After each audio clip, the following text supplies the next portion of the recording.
Hi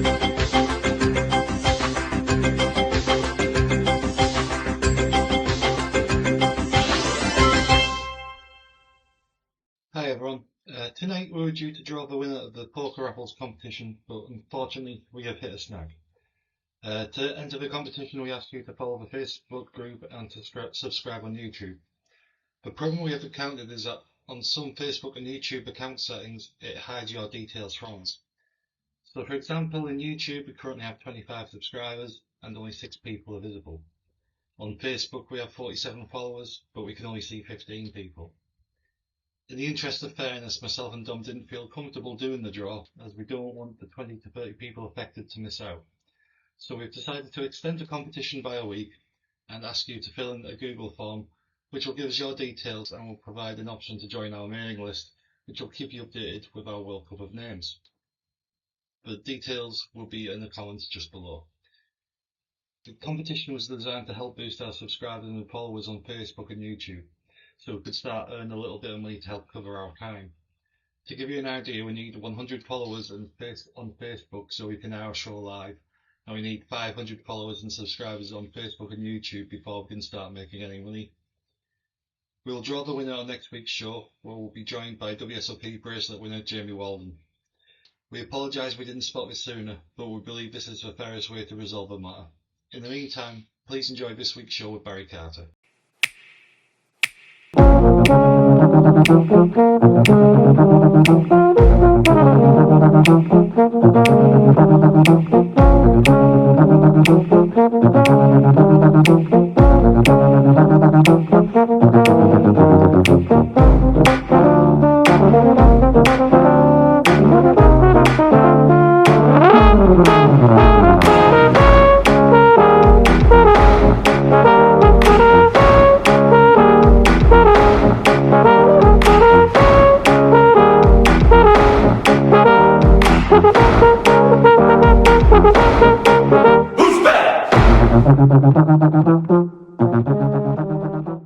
Hello and welcome to another edition of the Bad Poker Podcast. I'm Chris Bean and there's my colleague Dom Covington.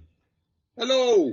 And joining us this week is Party Poker Ambassador, GPI award-winning book writer and Bean Lord General Barry Carter. Very general. Thank you. Yeah, lovely to be here, gents. So Dom, what have we got lined up this week? Yeah, well, it's been quite a busy week in the world of poker. We'll come on to that in a bit, I'm sure. But we're going to have a quick chat with Barry, go through a potted history of his life thus far in poker and find out what he's up to currently. And then, as I say, we've got some news items, a certain broadcast that went out earlier in the week that's caused quite a stir in the poker world. And then I think Barry's got a couple of travel horror stories that we will run through. And then hopefully we'll have enough time to finish off our APAT of poker names so that we can get the final 32 together and start voting on them. Cool. So I've just come back from 2 nights at HMP Primrose Valley. Have you ever had the misfortune of staying there, Barry? No, where is that? So it's a haven caravan site. It's basically HMP. I thought it was a prison. Yeah, that's exactly what I thought it was. Yeah, well, basically Primrose Valley is like Centre Parks for poor people. It's a haven caravan park. So. Oh well, Centre Parks is absolutely extortionate. Every year, my wife and I will go. Let's not go abroad on holiday. Let's go to Centre Parks with the dogs. And then we start like looking at the prices and we're like, we could go to Australia on this budget. It's absolutely obscene. But it's so in demand, I guess. Yeah, well, Primrose Valley, it's instead of a Pret, you've got a Wetherspoons. So it's that kind of place, unfortunately. Right, okay. So just to kick things off, Barry, how did you first get into poker, and where did you first play? The very first site I played on was actually Party Poker. That's not a shill. Friend of mine who I worked with at Aviva 20 years ago now, showed me this game, showed me it was the easiest thing in the world. I believed him, which is, and it's amazing how intoxicating that is because I'm still here. I was very fortunate. I started playing, really got into it, and I started a blog just because I felt that seemed like a good thing to do. 20 years ago, that's what people did. And what then WPT magazine approached me and asked me to write some stuff for them, and I didn't even know poker magazines existed. So I said, of course, because it was more money than I ever was going to get in my real job, and it was fun. And I somehow managed to parlay that into a career. Most of my career has been as a writer. The party poker thing is very, very new to me. So most of the last 20 or so years, I've been working for all the magazines as was. I've worked in some capacity for most of the major sites in some way, shape, or form. And I'm from Sheffield, so the first place I ever played live was a casino called Napoleon's, which is still going, and it's pretty nasty, to be honest. Happy memories, smoking at the table. Oh God, I remember smoking at the table. That was years ago. Must be 20 years ago. Napoleon's in Sheffield has the dubious honour of being the last place to ban smoking at the table, and they didn't even have ashtrays because they just the tables were just slates of wood. They weren't even proper tables. Nasty place. God, I miss it. Right, Chris, before we go on, I've just realised I've forgotten to shut the dogs out, and they're calling at me, so I'm just going to go and do that quickly. No, don't do that. Don't do that. It's a dog special, right? That's a beautiful dog. Yeah, he's lovely. He has his moments. So is that a Labrador mixed with a Springer or something? We don't know what it is. We were told it was a Beagle mixed with a Spaniel. Yeah. You can't see the full size of him. He's twice the size of either of those. It looks like I think he's got lab in him somewhere. Looks like a Springer door to me. I have this. If I ever had a Marvel superpower, it is guessing the two breeds of a mixed breed dog. I'm so good at it. I'm not even joking. So I'm going Springer door. Yeah, but he's got something else in him definitely because he's twice the size of a Spaniel. I am going to, however, shut the door because I've just realised my wife's asleep in the other room because she's on nights. Probably woken her up. Give me a second. I'm glad we're recording so we can edit this. I think this would be. We'll feature the dogs, but hoping that would be the main bit. Yeah. We should start a dog podcast, Chris. A bad poker podcast like that. Very good. Yeah. Right, I should be good now until they hear a noise outside in the garden and start barking. But we'll go with that if we need to. Carry on. So, when did you progress from magazines to writing strategy books? Well, the first book I did was with a guy called Jared Tendler, the Mental Game of Poker. He's a bona fide sports psychologist who works with professional players.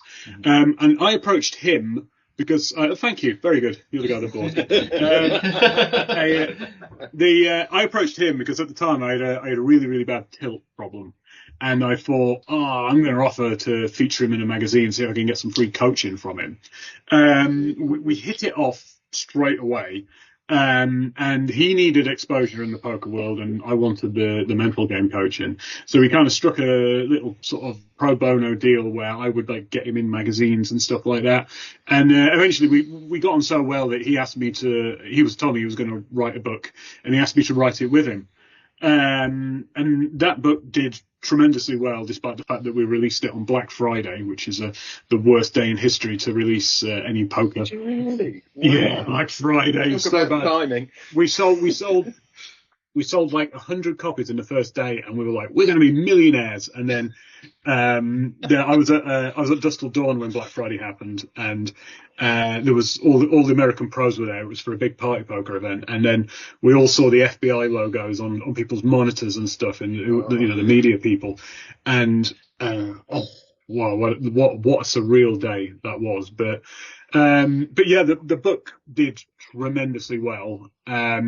So a few years later, I wrote a blog post which was called "Poker Books That Should Be Written That Haven't Been Written," and I wrote I said one of them was a modern mixed games book should be written, and somebody read my blog and wrote a mixed game book. A guy called Ken Lowe wrote a book about mixed games. Once he'd done that, I was like, wow, I should take my own advice. So one of the other books that I suggested should be written in the blog was a book about satellites, because it's a format I was quite good at satellites, just because a friend of mine showed me the basics, and there was only one guy that you really should ever write a book about satellites with, and that's Dara. So that's where that happened. And then it turns out me and Dara have just kind of got a screw it, let's do it kind of attitude when we get together, so we just keep knocking stuff out. Yeah, don't you just? Yeah. So how many books have you now written with Dara? It's like 6 and 7 now, is it? 6 with Dara, 2 with Jared, so we're on 8. So the OCD part of me really wants to get to 10 books just because it's 10 books. But I'm sure it will happen. Yeah. Any plans for what the next one's going to be? Yeah, I mean, actually, there are 2 potentially sort of half done. We did a course on post-flop ICM. And that we've sort of half written a book on that topic. Somewhat disheartened by the course didn't do spectacularly well, despite the fact that everyone claimed they wanted it. So that's kind of slowed us down a little bit there. We're just putting the finishing touches to a course on multi-way poker, and that definitely could be a book. That's a very, very rich topic area. Yeah, especially like lower stakes and yeah, exactly. No, precisely, because so many pots become family pots in lower stakes. And then I need to go and find a co-author, because Dara's not an expert on this, but I've always wanted to write the PLO tournament book. Okay. I looked up a few potential people to write it with, and there was one guy that had done a course on PLO tournaments, and I looked him up, and he blocked me on Twitter. So I was like, okay, that's somebody I've offended. That's not going to be the partner on that one. But yeah, maybe I'll just get Dara to start playing them, so he can tell me what to write instead. It's a very easy working relationship. Yeah, so I remember you telling me at Birmingham that you once worked for a magazine with a circulation of 2. Do you want to tell us about it? Yeah. I was chatting to someone about this today. So I did some freelancing for WPT, and I got contacted off the back of that by this magazine called GX, Gambling Exclusive. And they offered me crazy money to write for them. And I'm talking 20 years ago. They offered me more money than I've ever known anyone be given for an article in 2025 with inflation and stuff. So I wrote a couple of pieces. They sent me some money. I'm like, this is brilliant. So I quit my job because I was like, I only have to do like 4 articles a month, and I'm earning more than I earn at Aviva. So I totally quit my job, and then that went fine for about 2-3 months. Some dogs going for it in the background. Yeah. I'm going to leave Barry to tell this story and take him downstairs. I knew this would happen. That went perfectly fine for about 2 or 3 months, and then all of a sudden the checks stopped coming in, and stopped coming in, and stopped coming in, and stopped coming in, and 3 or 4 months went by with no word from them at all. I remember I'm a very gentle guy, but I remember ringing up their head offices and making like the receptionist cry because she wouldn't put me in touch with them and stuff. And then eventually I washed my hands of it and had to start searching for other magazines to employ me. And luckily that all worked out fine in the end. But I found out years later, I'd say probably like 6 years ago, from somebody else who was owed money by the same people, that they weren't a real magazine. What they actually did was they printed out about 50 copies and just put them in the Empire Casino in London. And what they did was, at the time, a lot of big online poker operators had their head office, sorry, not the head offices, but like their marketing offices, just stone's throw from the Empire Casino. Ladbrokes were there, PKR were there, if you remember those guys, PokerStars were there, and a few others. And basically the conceit was they pretended they had a circulation of 500,000, I think it was, globally. And if you were a marketer that worked for, say, PokerStars, and you went into the Empire Casino, you saw all these magazines in the casino, you just assumed that these magazines were circulating everywhere. But no, it was all a fraud, and apparently it's quite a common type of magazine fraud. And in a way, I kind of have to thank them, really, because it gave me the impetus to quit my job and start this, what has become a career. But no, the feeling of being owed money is just horrifying. I do have a lot of sympathy whenever I hear stories about similar things happening in poker. It was not funny at the time, but I guess it's pretty funny now. Yeah. Do you know who the owners were of this magazine? Like, was there any repercussions for them? The chap that made me aware that they were a scam magazine, he told me, he had a blog, I think, that said the guy was like, he'd had to move several countries and stuff. I'm blanking on the guy's name, but I'm very happy to shame him. So if anyone asks me, I'll look it up and shame the guy. I think he was called Steven something or other. But no, I mean, I doubt there were repercussions. It's one of those things, I doubt there were repercussions specifically for that. But people like that, there's always repercussions in their life one way or another. You just close too many doors. So I'm sure something terrible has happened. Touch wood, hopefully, to the guy. But no, I'd not heard of them for sort of 20 years, perhaps. I saw another good story about you, Barry, when I was doing the research for this in the week. An interview you did, I think, with Pokerati. You talked about a time at a tournament when somebody came up with your book and asked you for your autograph. Can you? This is my favorite story, because I put myself on a pedestal so quickly and just got knocked down in the most brutal possible way. I was at Dustle Dawn for a Sky Poker event, and so I'd in the space of about 10 minutes, I did an interview with the Sky Poker guys, which made me feel like a big shot, and then a very pretty young woman came up to me with my book and asked for my autograph. And I was like, wow, this is like, I wish my mates could see this kind of moment. So I stupidly asked her, are you enjoying the book? And she said to me, no, I just found it on the floor over there.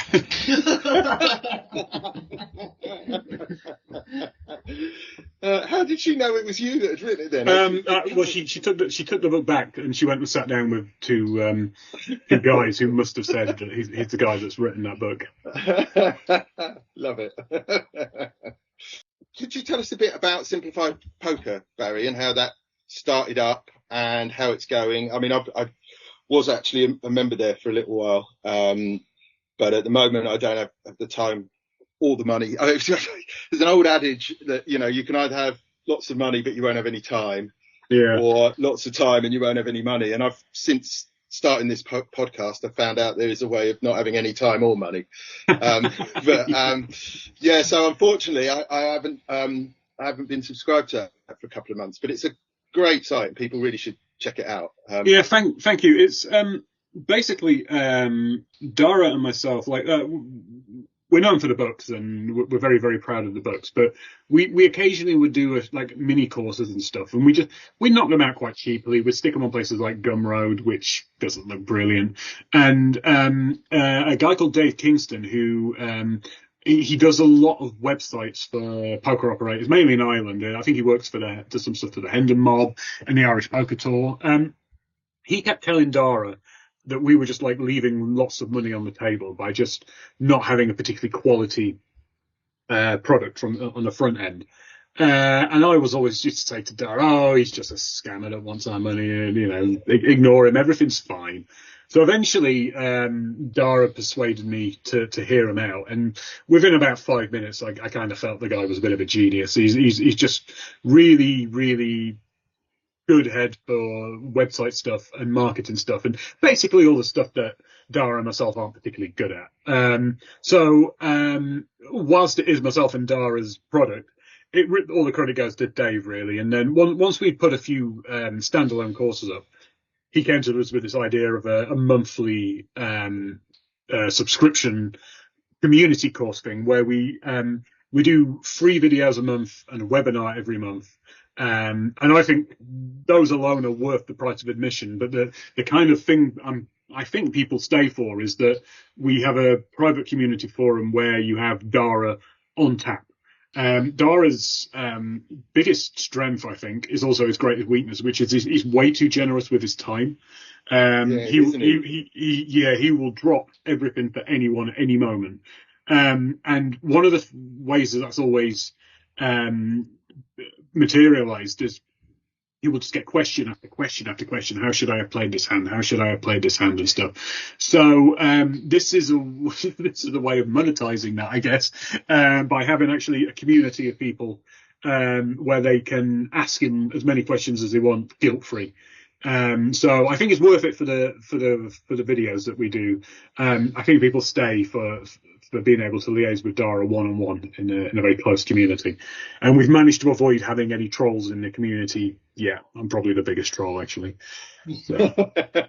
It's a great community. It's a really, there's a really good kind of back and forth on there, and the sense of people kind of clubbing together and pooling their knowledge. Yeah, I mean, one of the things that's really nice is that a lot of the people in the community help each other out. So sometimes by the time Dara gets to a question, there's some pretty sharp cookies in the community. I mean, people sometimes assume that I'm a professional poker player. I'm not. I would say half of the people in the community are better and smarter poker players than I am. I'm just very good at mimicking what Dara says.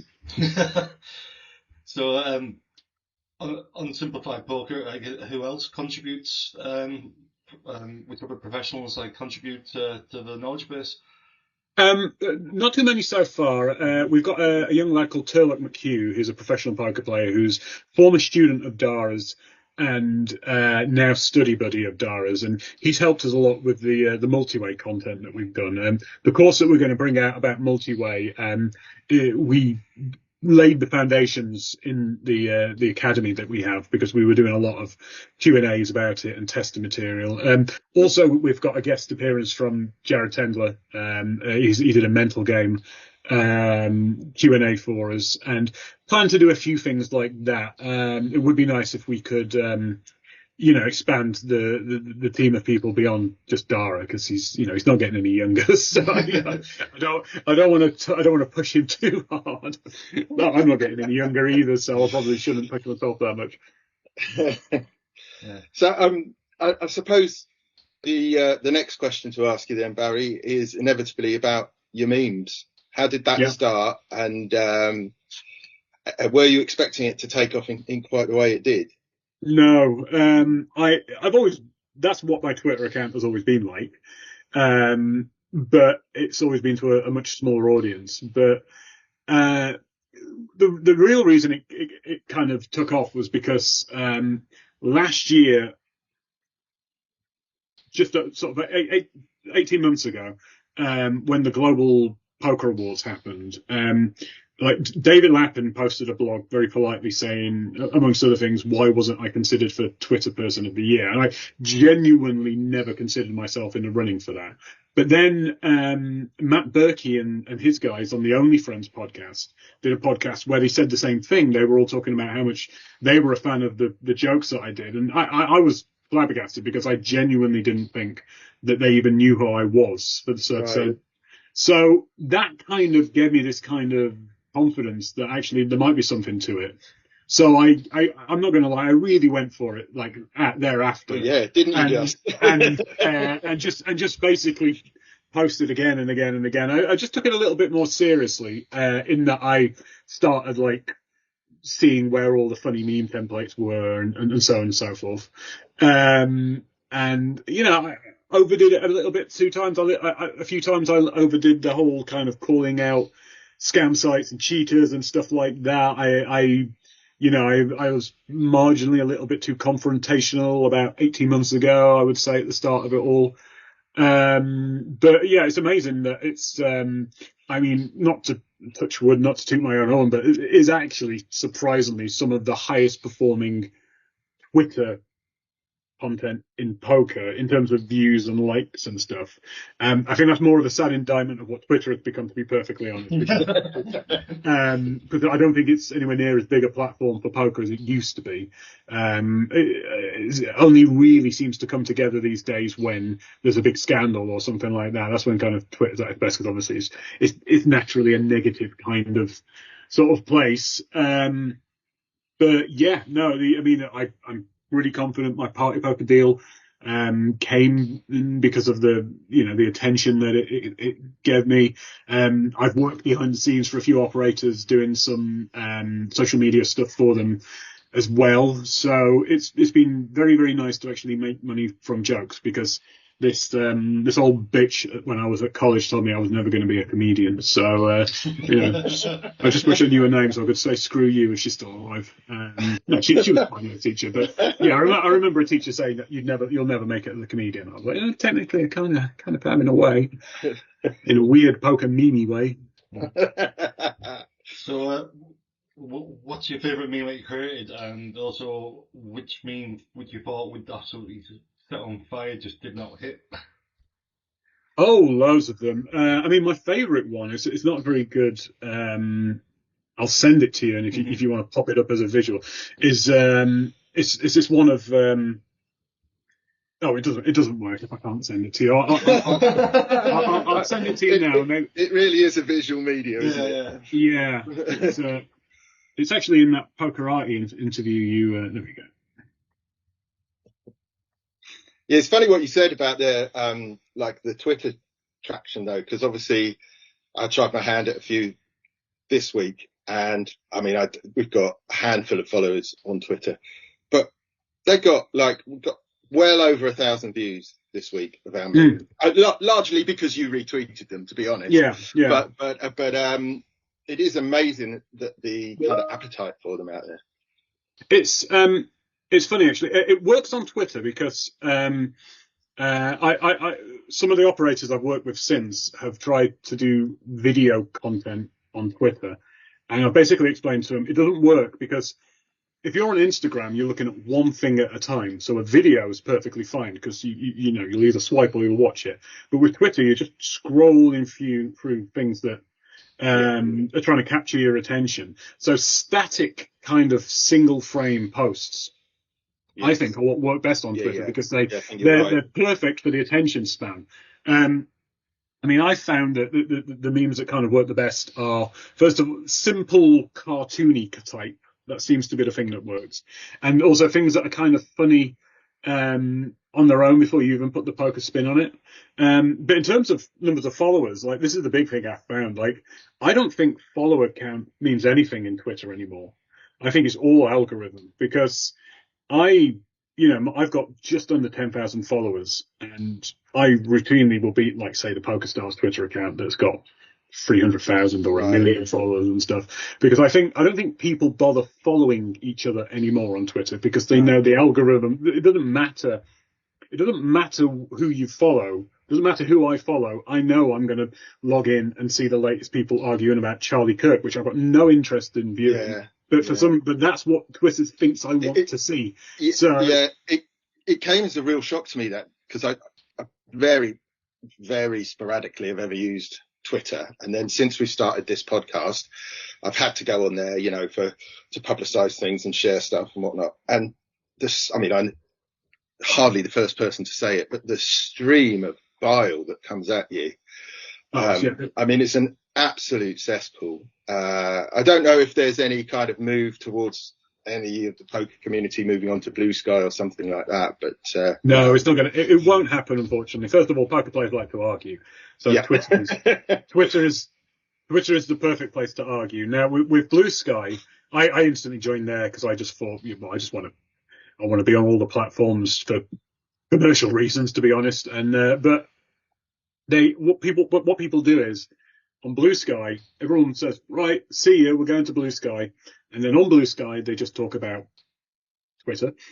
And then they just come back and say, oh, we're not talking about you. And then right. So I don't think it will work, because I mean, Twitter is like smoking, basically.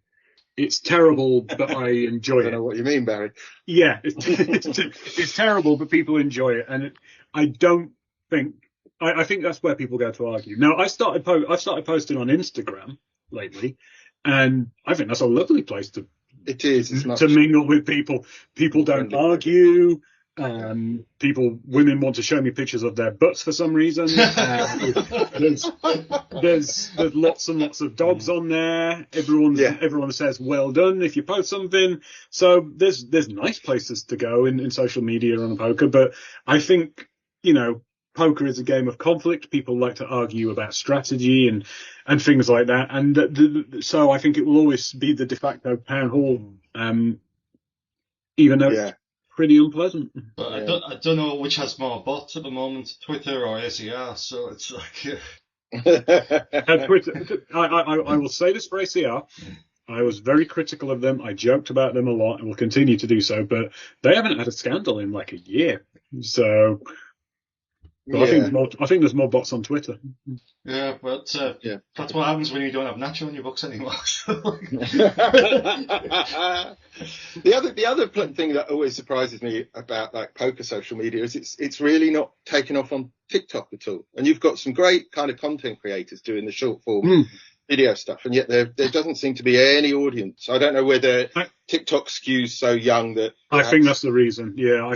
I think that's the reason. It's at the end of the day, poker's kind of where it was 20 odd years ago, just before the boom, which is it's kind of the domain of middle-aged men for the most part, and older.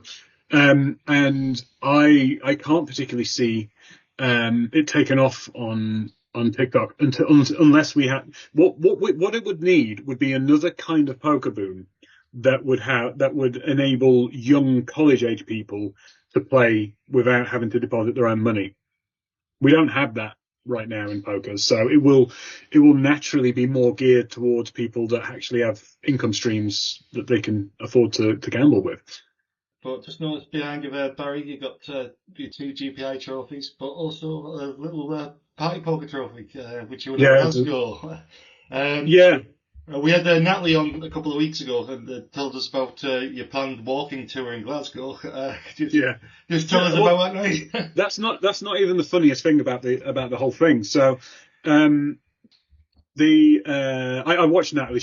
Her analysis was absolutely spot on. I treated it like at the World Series main event when everyone else was because I'd never got a trophy before.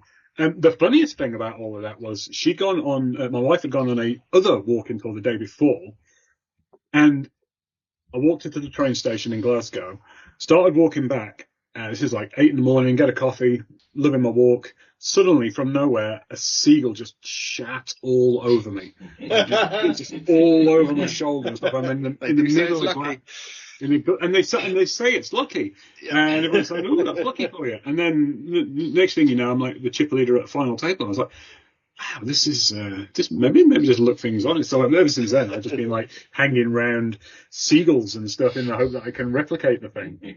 Oh, well, you've got to get Party Poker to do a stop in Brighton then, because you guarantee that would be good. By a seagull there. That would be a very good one. Yeah. So got the another edition of the Party Poker Tour in London coming up.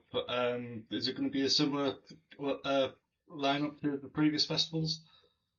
Yeah. The schedule's looking pretty good. The schedule's got plenty of mixed games on. I think I'd say the two things I really like about the Party Poker Tour is the satellite structure is really, really good, and the side events plentiful, affordable, with a bit of variety as well.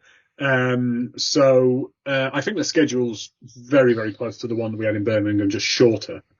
And currently it's looking somewhat affordable. It seems that London the week before Christmas, people just want to not be there from economically, they don't want to be there. So, I found the hotels have been quite cheap so far.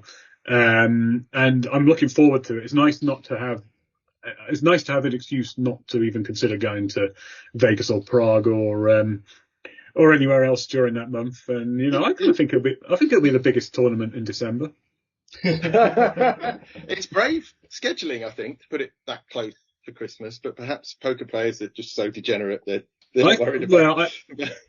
I think so. I actually think the scheduling is great because I think there's lots and lots of people that will have FOMO from those three big global tournaments that are happening. So it's nice that we've got an option in the UK just before Christmas, and I'm really really looking forward to it. Cool. Yeah, I'm hoping I can get along there at least for one night. Probably won't be more than that, because of Christmas commitments and family and whatnot. But hopefully get down there for a bit. Yeah, and then hopefully there'll be some announcements pretty early about 2026 tours. I know some stuff, but I'm not going to say it. Looking forward to it very much. I think the revival of the Party Poker Tour as a whole has been one of the great successes of 2025, and I don't think I've heard a single person say a bad word about it. It just seems to be generally well received all around. No, I feel tremendously lucky to be associated with them, to be honest. I think there's been a need for competition in the UK live poker market for quite some time, and I think we occupy a very nice space where professional players will be enticed by events like this, but amateur players have got something that they can afford but still have a bit of fun with. Not take too seriously, but still play for significant money up top in these events. And Party Poker been promoting the fact that they're not taking any extra rake out of the prize pools of the main events. How important do you think that is, like, going forward? It's a shame that we even have to mention it as a USP, to be perfectly honest. But that's the nature of the industry, and it's not just the main rival to Party Poker that are guilty of this. Like, most of the operators have a version of this, and it just leaves a bit of a sour taste in the mouth. Like, I was at at an operators event, rival operators event, where the guarantee was on the scoreboard whilst we were still registering players, and then when late regis finished, the guarantee actually just dropped down, and everyone was like, "Wait a minute, what's happened to that thing?" And it's just make the rate more but transparent. I actually think people would be happier with that. But it's nice because I think it's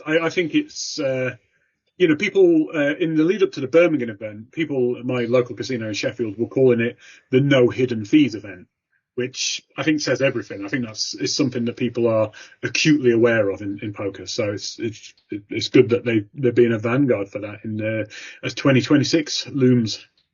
Yeah. But there was an example of this last week, wasn't there, Dom, in an MGM property in the US? Yeah, I can't remember which one it was now, but yeah, one of the MGM properties, and it was quite a big guarantee, and they just pulled it at the last minute. And I saw that. It was a 20k guarantee, 2k buy-in. So no, sorry, 1k buy-in. So they couldn't even get 20 players. I think they got 14 players. And I saw someone on Twitter saying, all the regs have been saying for months this won't happen because we don't have the player pool for this type of event. But I didn't see what the rationale was. I think I saw something like one of the operators said something to the effect of we'd put the wrong guarantee up by accident or something. But I might be wrong on that.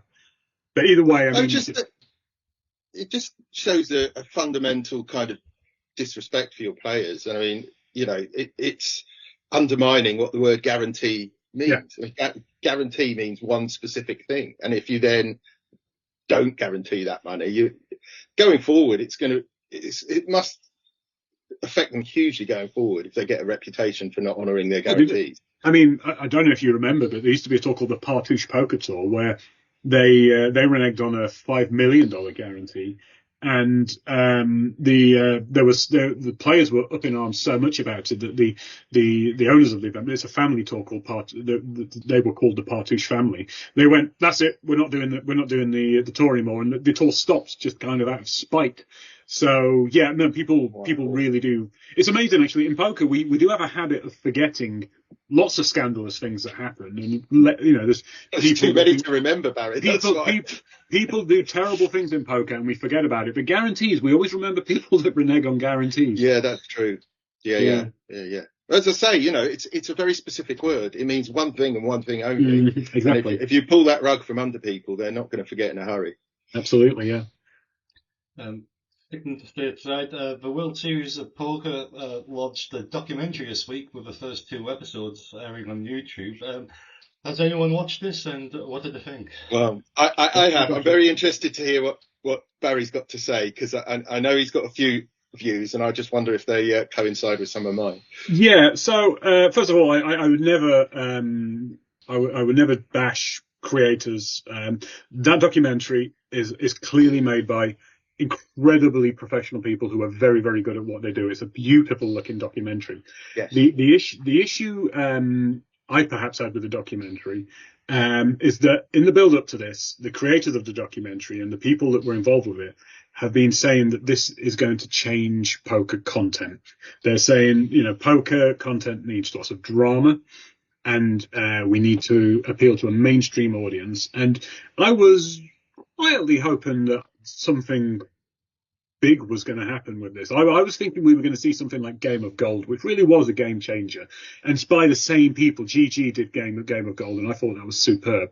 And respectfully, so far, it just seems like an advert for the World Series of Poker Paradise. And there's no drama in it from what I can tell so far. The only drama is, is Daniel Negreanu going to have a great time or just a wonderful time at the World Series of Poker Paradise? It just seems like a really, really, really big advert, which is fine. I spam stuff myself all the time, right? But when you make really bold claims like that, this is it. I think you have to be prepared to deal with some scrutiny afterwards. Yeah, extraordinary claims require extraordinary evidence, and I think it's fair to say we haven't seen any yet. We should say yet, because there's more episodes. No, yeah. But that's one of my misgivings about it. Actually, is if you're going to make those bold statements, that drama should come straight on. Yes. We've now gone through 2 episodes, and we've not really seen any yet, and that's the one thing that they were plugging away at. And my other issue with it, I've got several actually, but we're slightly limited for time. But you began your what you said there by saying that you don't like having a go at other creators, and that's exactly what this guy did. I've forgotten his name. That is true. Yeah, he did call people out, I guess. Yeah. He said that the creative industry in poker was bankrupt. It was created. He said that the poker. He did say that, didn't he? Okay, I'm not going to pull my punches as much. You're right. He did say that. Right. Yeah. Sorry, carry on.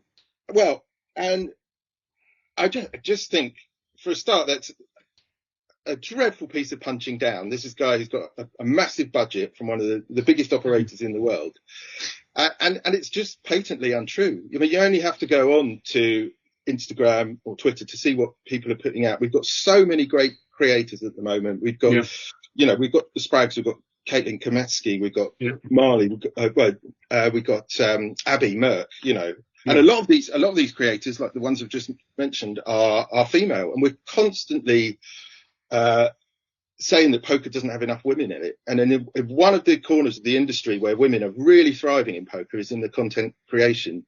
Absolutely. And I thought it really stank for him to kind of have a go at those people who are putting out brilliant content day after day after day. I completely agree. I mean, we talked about we don't have many young people in poker, but again, the content creators that are sort of really thriving are young people, and they are women. I mean, I know people think I'm like the funny guy in poker, but the really, I'd say probably the funniest, if you got the funniest 10 people in poker, I'd say probably sort of 7 or 8 of them are women. People like Jamie Costetta, Marley, Caitlin, Nikki Limo. I think it's probably the best right now of all of those. So you're right. So maybe what this guy was saying may be true for the more big productions. Maybe he's got some sort of point there. But in terms of the kind of the bootstrappers that are doing the really interesting things in poker, they're all young people, lots and lots of women, and they're doing it on next to no budget. Yeah.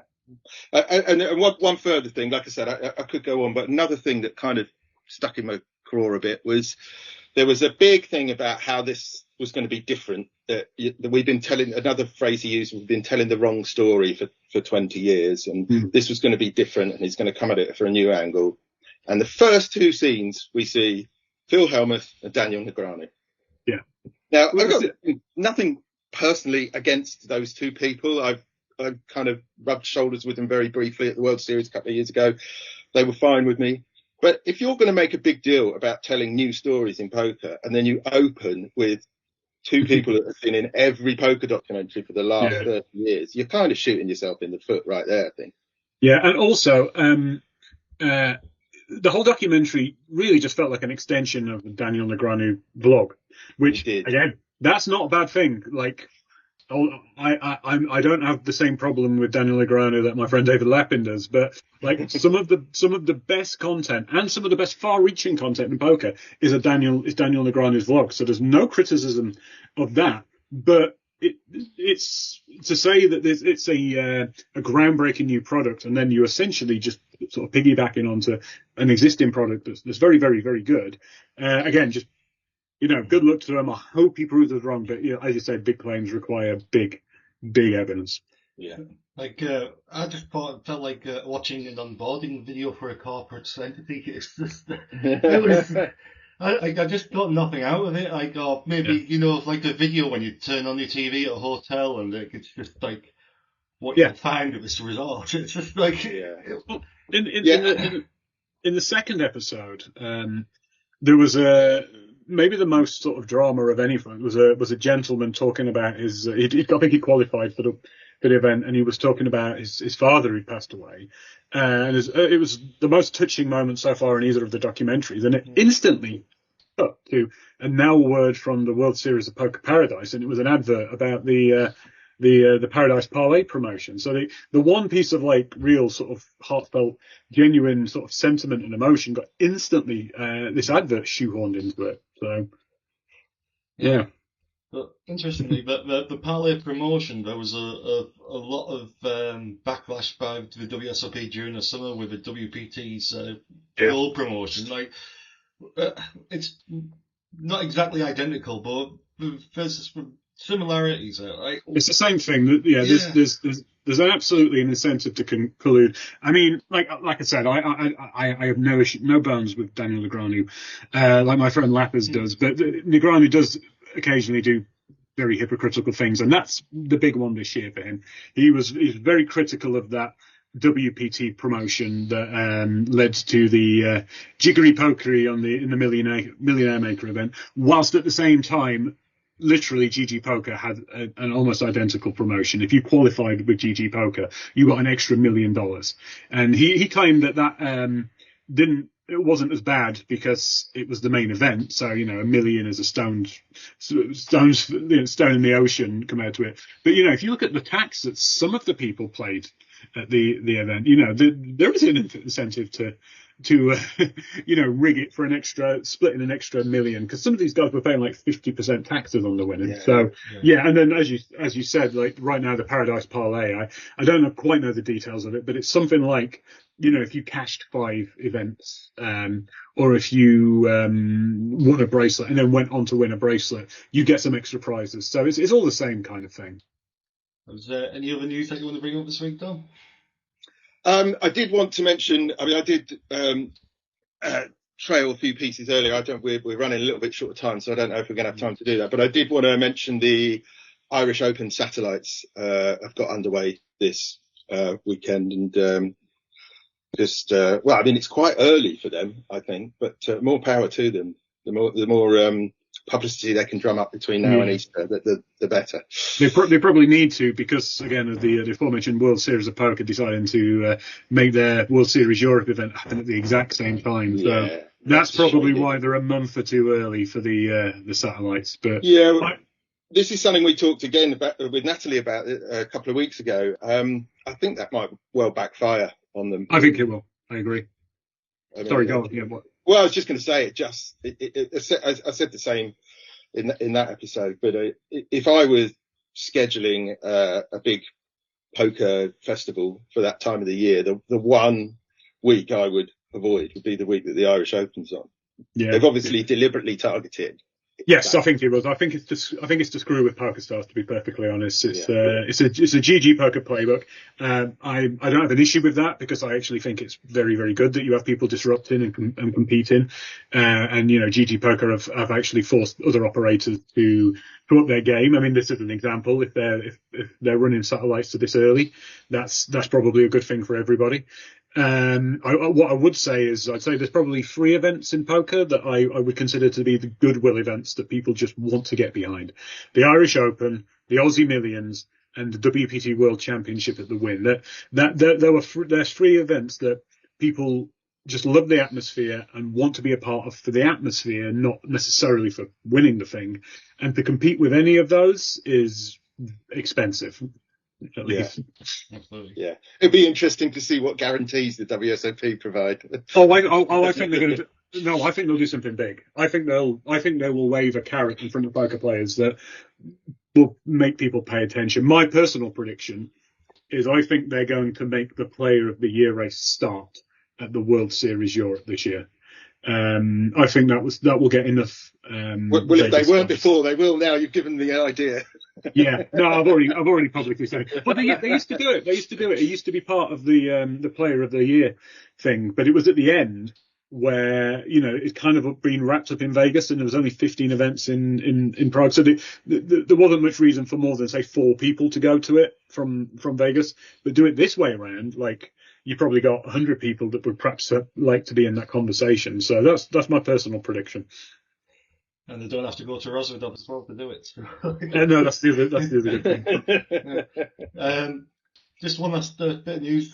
John Bousfield has cashed for the 100th time in the GUKPT Tour. The first person to knock up 100 cashes.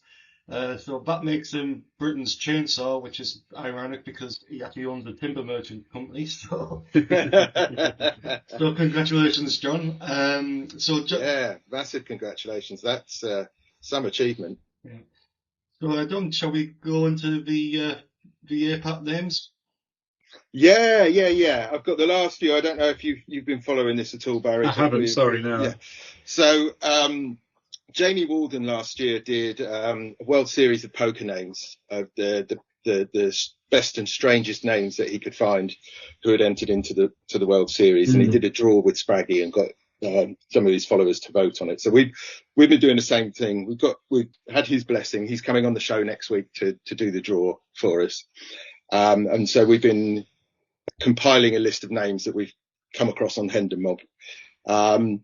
I will put out the full list after this, and then, like I say, we'll get Jamie to do the draw next week, and then we can start voting on it. So I've got 9 or 10 names here that we will add. I think that'll take us to about 40, Chris, and then we'll kind of knock off the less good ones and put them in a hat. So we've got Manuel Bastanera. Oh, that's a good one. Yeah. Chuck Justice. Thunder Wang. Nice. Django Degen. Now, I'm going to have to check that one because that sounds a little bit too on the nose. Roland Berger, which is nice. We've got Kippy Glover, Quincy Bigger, Rock Crusher, which again sounds a bit too on the nose. Bullshit on that one as well, yeah. He's German, but yeah. And then Saber Semenov. So they're the ones we're adding to the list this week. As I said, I will print them up on our Twitter and our Facebook pages. And then hopefully Jamie will be here next week to draw the names out of her hat. I still don't think any of them are going to knock off Max Pfister, by the way. Hans Pfister. That was Max Pfister, wasn't it? No, Hans Pfister is an early favourite, I think. Just before we go, Barry, we always like to ask our guests of any travel horror stories they've had.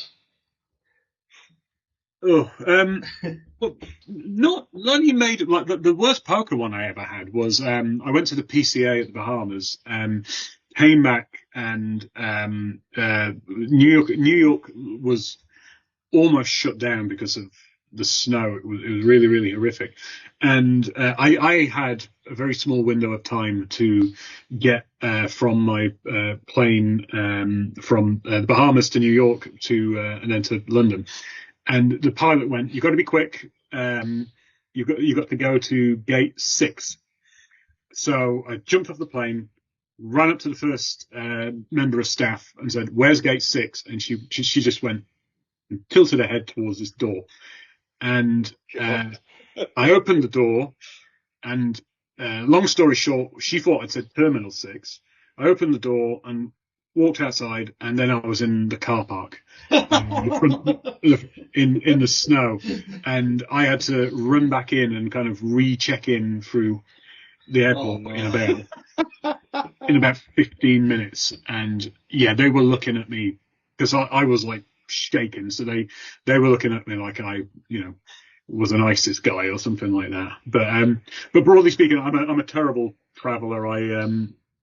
I'm the guy that gets to the airport like 4 hours early, so that was just a nightmare for me. I had a decent one in Birmingham the other week. Well, it was the final night we were there, and I was walking back to my mate's hotel, Roger, who had qualified in satellites and had got a package, so he could afford to book into the hotel next to the Resorts World there. Mm-hmm. I was saying goodnight to him, ordered my cab on Uber, and again, as you said, Barry, long story short, 45 minutes later, I'm still sat there waiting for him and wondering what on earth I'm doing in the middle of this industrial estate in Birmingham with absolutely no one around. Anyway, eventually he turns up. He's driving us back to Walsall. He's got a packet of, I don't know what it was, Bombay mix or cashew nuts or something in his dashboard. And every 20 or 30 seconds, he's leaning over to get these peanuts out of his dashboard. But he's still got his right hand on the steering wheel. So every time he does it like this, we drift 10 feet across the motorway. I honestly feared for my life. But anyway, we managed to get there just about in one piece. But it wasn't until I woke up in the morning and realised that he'd charged me an extra 15 quid on my journey as well because of the 45-minute-hour wait, which was his fault. It was his fault. So, yeah. So that wasn't a great last night in Birmingham. It sucks. It really did, yeah. Yeah, but as I said, I was just glad that I got there alive, to be honest. That's the main thing. Lower the old expectations straight away and we'll give them a 5-star, yeah. Okay, well, I think that's about all time got this week. Next week we'll be joined by Jamie Walden, and as Dom said, we'll be doing the Ep6 World Cup of Names. So we'll post the details throughout the week. But until then, thank you, Barry, for joining us today. Oh, my pleasure. Anytime, guys. Anytime. Sorry it was such a shambles this week.